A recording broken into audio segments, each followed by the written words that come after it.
السلام علیکم ویورز، میرا نام عطاء الرحمن اور آپ دیکھ رہے ہیں عطاء بخاری یوٹیوب چینل۔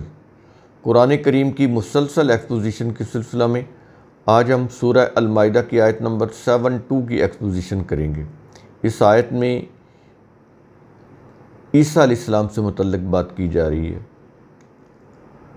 ان کا مکالمہ بنی اسرائیل کے ساتھ۔ تو شروع کرتے ہیں اس آیت کو۔ سورہ المائدہ آیت نمبر 72 کیا یہ رہا ہے؟ لَقَدْ كَفَرَ الَّذِينَ قَالُوا، یقیناً کفر کیا ان لوگوں نے جنہوں نے کہا۔ کفر کیا سے مراد کیا ہے؟ انکار کیا۔ جو بھی کتاب اللہ میں احکام آتے، جو بھی حقائق ہوتے، وہ ان کا انکار کرتے تھے، تو اس کے لیے کفر کا لفظ استعمال ہوتا ہے۔ مذہبی اصطلاح جو ہے کفر کے سلسلے میں، وہ تو بڑی عجیب سی ہے کہ اپنے آپ کو وہ مومن سمجھنا، اپنے برخلاف جتنے بھی فرقے ہیں ان کو کافر سمجھنا۔ قرآن کی اصطلاح ان معنوں میں نہیں ہے۔ یہ تو اگر کوئی خود کو جو مسلمان سمجھتا ہے، اگر وہ کتاب اللہ کے اوپر نہیں ہے تو وہ بھی کافر ہے۔ تو یہ چیزیں جو ہیں، قرآن کے یہ جو الفاظ ہیں، ان کے صحیح کانسیپٹ کو سمجھنا بہت ضروری ہے، ورنہ ہم ایسے خوش فہمی میں مارے جائیں گے۔ کہتا ہے یقیناً کفر کیا ان لوگوں نے جنہوں نے کہا۔ کون اور انہوں نے کیا کہا؟ آگے بتا رہا ہے، کہتا ہے ان اللہ والمسیح ابن مریم، کہ بلا شبہ اللہ وہی مسیح ابن مریم ہے۔ کہ یہ جو عیسیٰ ہے، یہ بلا شبہ یہی اللہ ہے، کہ بلا شبہ اللہ وہی مسیح ابن مریم ہی ہے۔ یہ کن کا کہنا تھا؟ کرسچنز کا۔ کن کے ریئیکشن میں؟ جیوز کے ریئیکشن۔ پیچھے جیوز کی بات ہو رہی ہے نا، اب بات ہو رہی ہے کرسچنز کی۔ تو کہتا ہے کہ بلا شبہ اللہ وہی مسیح ابن مریم ہی ہے۔ یہ کہنا تھا کرسچن کا، یہ کرسچینٹی کا عقیدہ تھا، اب بھی ہے۔ لیکن اب جن کو وہ اللہ کہہ رہے تھے، اسی کی زبان سے، یعنی عیسیٰ علیہ السلام کی زبان سے اللہ نے اقرار کروایا کہ حقیقت کیا ہے۔ چنانچہ اگلے الفاظ ہیں، کیا یہ رہا ہے؟ وقال المسیح، اور مسیح نے کہا۔ کیا کہا؟ کن کو مخاطب کر کے؟ وہ جو ان کو کہہ رہے تھے کہ یہ اللہ ہے۔ الفاظ ہیں یا بنی اسرائیل، اے بنی اسرائیل، یعنی عیسیٰ نے بنی اسرائیل کو مخاطب کر کے کہا کہ اے بنی اسرائیل۔ کیا کہا؟ الفاظ ہیں اعبدوا اللہ ربی و ربکم، تم اللہ کی محکومیت اختیار کرو جو میرا رب ہے اور تمہارا بھی، جو میرا رب ہے اور تمہارا بھی رب ہے۔ تم صرف اسی کا حکم مانو، تم صرف اسی کی محکومیت اختیار کرو۔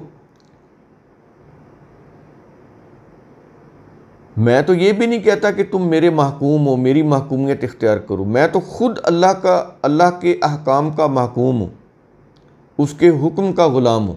یہ عبد غلام کو بولتے ہیں، سلیو، نوکر۔ میں تو خود اس کا نوکر ہوں، اس کا عبد ہوں، اس کا غلام ہوں۔ تو تم بھی اسی کی محکومیت اختیار کرو جس کی میں نے محکومیت اختیار کی ہوئی ہے، جس کے احکام پر میں چل رہا ہوں۔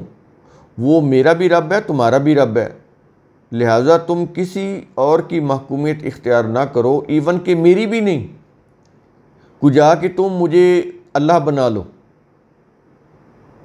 اب بات تو بنی اسرائیل کی ہو رہی ہے، کرسچن کی ہو رہی ہے، لیکن یہ دیکھ لے پوری دنیا کے انسانوں کو سمجھایا جا رہا ہے۔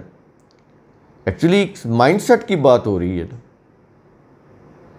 کہ اللہ کی صفات، اس کی خصوصیات کسی بھی انسان میں تم شامل کرو گے اور اس کو اللہ کے مقام پر لے آؤ گے تو یہ کفر ہو جائے گا۔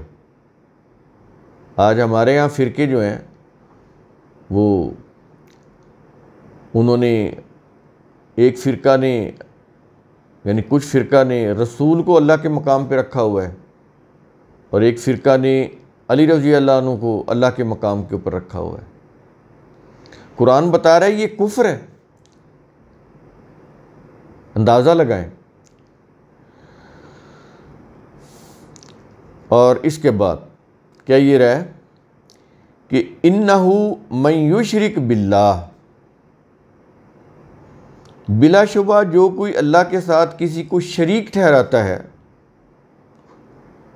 اللہ کی مخلوق میں سے وہ کوئی بھی ہو، وہ نبی ہو یا کوئی بھی کچھ صالح انسان ہو، اس کو وہ اللہ کے مقابلے میں لاتا ہے، اللہ کا شریک ٹھہراتا ہے، اللہ کے اختیارات میں، اس کی صفات میں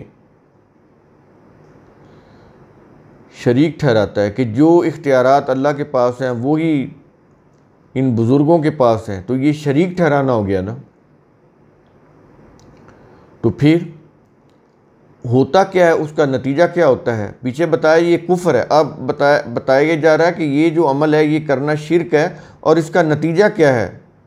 کیا یہ رہا ہے فَقَدْ حَرَّمَ اللَّهُ عَلَيْهِ الْجَنَّةَ،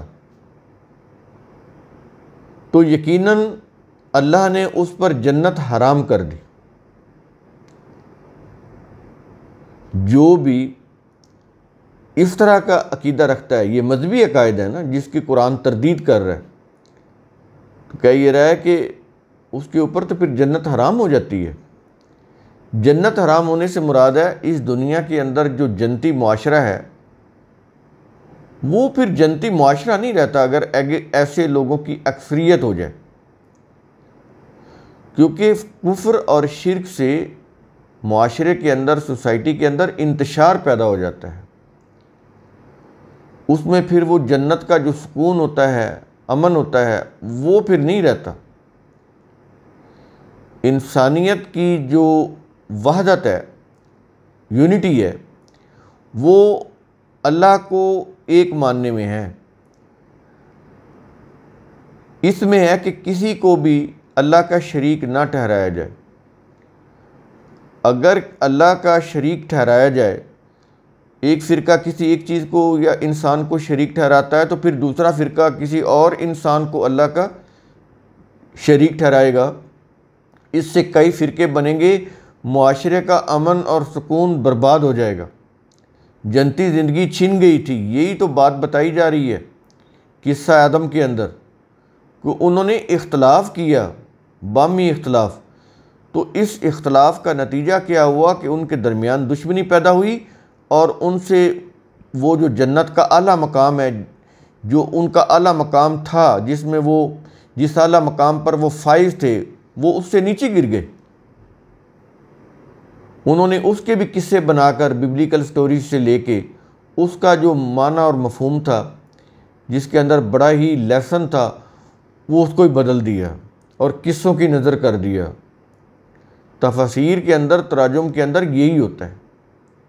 اس لیے ہم نے کوشش کی ہے کہ بات کو کلیئرٹی کے ساتھ ایکسپلین کیا جائے، واضح کیا جائے۔ تو یقیناً اللہ نے اس پر جنت حرام کر دی، اور جب جنت حرام ہوئی تو پھر کیا ہوگا؟ کہتا ہے وَمَأْوَاهُ النَّارُ، اور اس کا ٹھکانہ آگ ہے۔ آگ ہے، کس چیز کی آگ؟ کفر کی آگ، انکار کی آگ، شرک کی آگ۔ یہ جو آگ ہوتی ہے جرم کی آگ ہے، یہ وہ چولہے والی آگ کی بات نہیں کر رہا۔ ہر انسان یا کوئی بھی انسان جو جرم کرتا ہے وہ بالآخر اپنے اسی جرم کی آگ میں وہ جھلستا ہے۔ قرآن کریم اس کی بات کر رہا ہے، یہ چولہے والی آگ کی بات نہیں ہو رہی، اور اس کا ٹھکانہ آگ ہے، کیونکہ اس نے جو جرم کیا ہے اس سے جو اس نے اپنے جرم کی جو آگ جلائی ہے وہ اسی کے اندر ہی وہ جل جائے گا۔ جلتے کہ نہیں جلتے؟ ہم بولتے ہیں غصے کی آگ، انتقام کی آگ، نفرت کی آگ، جنگ کے شعلے، یہ بولتے ہیں، جنگ کی آگ بولتے ہیں ہم، یہ وہی چیز ہے۔ یہاں پر جرم بتایا جا رہا ان کا کہ عیسیٰ کو اللہ بنا لیا، کفر کیا، شرک کیا، یہ اس کی آگ کی بات ہو رہی ہے۔ تو پھر ان کا ٹھکانہ آگ ہے، اسی میں وہ جلتے رہیں گے۔ غلط نظریے کی جو آگ ہوتی ہے وہ پوری سوسائٹی کو برباد کر دیتی ہے، جلا کر راکھ کر دیتی ہے، جیسا کہ ہم ہو چکے ہیں۔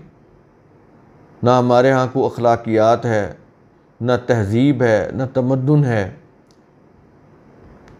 نہ دلوں کے اندر نرمی ہے، نہ برداشت ہے، نہ مساوات ہے، نہ اخوت ہے، نہ عدل و انصاف ہے، نہ کسی کی جان مال عزت کا احساس ہے، کچھ بھی نہیں۔ تو یہ اس طرح کی آگ ہوتی ہے یہ، جس کے اندر سب کچھ جل جاتا ہے۔ اور آگے کہہ رہا ہے آیت کے آخر میں،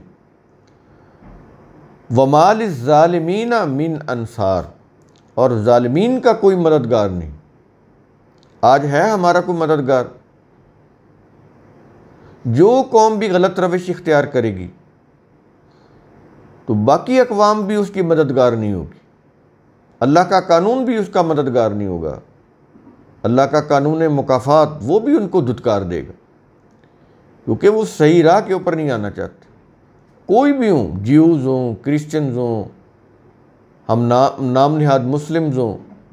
میں نے کئی دفعہ یہ چیز کہی ہے کہ قرآن کریم کی یہ جو وعیدیں ہیں، یہ جو وارننگز ہیں، یہ نہیں کہ وہ صرف اس قوم تک محدود ہیں، جیوز تک یا کرسچین تک جو اس دور میں تھے نزول قرآن کے دور میں، نہیں، قیامت تک کے انسانوں یا اقوام کے لیے ہیں وہ۔